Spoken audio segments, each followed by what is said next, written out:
সুপ্রিয় দর্শক, আপনাদের মাঝে ফিরে এলাম আবারও এক অসহায় মেয়ের জীবন কাহিনী নিয়ে। আসসালামু আলাইকুম আপু, কেমন আছেন? কেমন আছেন? ভালো আছি। আপনি কেমন আছেন? আছি আলহামদুলিল্লাহ ভালো। তা আপু, আপনার দেশের বাড়ি কোথায়? বগুড়া শেরপুর। বগুড়া শেরপুর। তা আমাদের এখানে আসার উদ্দেশ্য কী? ভালো একটা মনের মানুষ চাই। কীভাবে আসলেন আপনি এখানে আমাদের? কাপড় মাধ্যমে আসছি। মানে আপনার বাড়ির কাছ থেকে কাকুর বিয়ের সাথে হয়েছে, তা খবর পাই আমাদের এখানে আসছেন না? হ্যাঁ তা আপু, আপনি কি মুসলমান? হ্যাঁ নামাজ কালাম করেন? হ্যাঁ। তা আপনি তো আমাদের এখানে আসছেন, আপনার কি ফোন নাম্বার আছে? আমার কোনো ফোন নাই।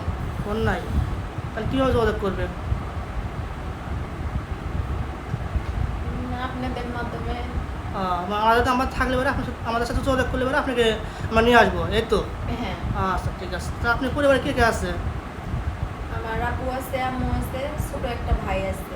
আব্বুটাও অসুস্থ। আম্মুটা মানুষের বাসায় কাজ করে, এই দিয়া সংসার চলে না, খাওয়া দাওয়া জুটে না কপালে। তা তো খুব কষ্ট করে চলতেছেন। হ্যাঁ। মানে বাবারা ঘরে পড়ে হয়েছে, কামাই করার মতন কোনো লোক না, শুধু আম্মু যা কাজ করে এইটা শুনে চালান না?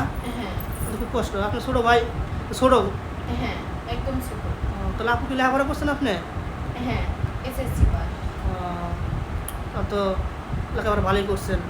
যাই হোক, তাহলে আপনার কেমন বয়সের ছেলে লাগবে আপনার?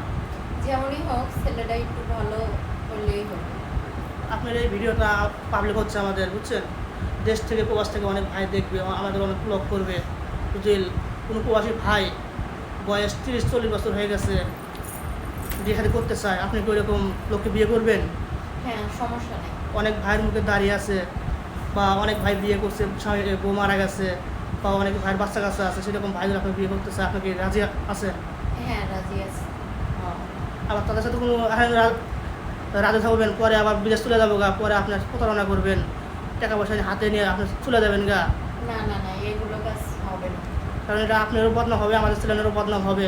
আমরা চাই না যে আমাদের মাধ্যমে কোনো প্রবাসী ভাই আপনাকে বিয়ে শাদী করে প্রতারণার শিকার হোক, এটা আমরা চাই না, বুঝছেন? আপনাকে ভালোভাবে সঙ্গে করবেন না? হ্যাঁ।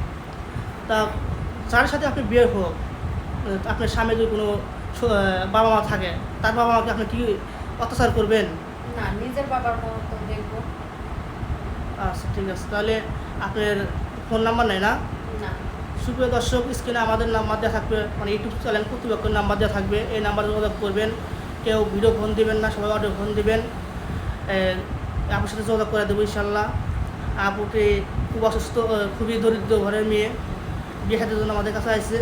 কোনো হৃদয়বান ব্যক্তি যদি তাকে বিয়ে শাদী করতে চান, আমাদের সাথে অবশ্যই যোগাযোগ করবেন। আসসালামু আলাইকুম। সবাই ভালো থাকবেন, সুস্থ থাকবেন। এই আমাদের শেষ করছি। আল্লাহ হাফেজ।